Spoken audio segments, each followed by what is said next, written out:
Masood Azhar is a fit case to be designated a global terrorist? I don't really have much background on this issue, so I'm not in a position to judge. Does Saudi Arabia believe that Pakistan is doing enough to take action against those terror groups that operate from their territory that target India? I really haven't looked at this issue closely because that's not what we do in the foreign ministry. We're diplomats. We're not law enforcement or security people.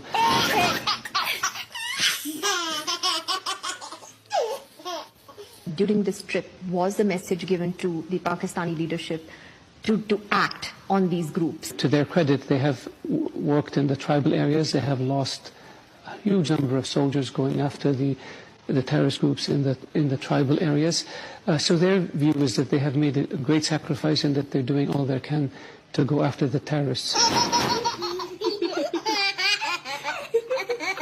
Saudi Arabia think that Pakistan's doing enough? If you ask me, are we in Saudi Arabia doing enough?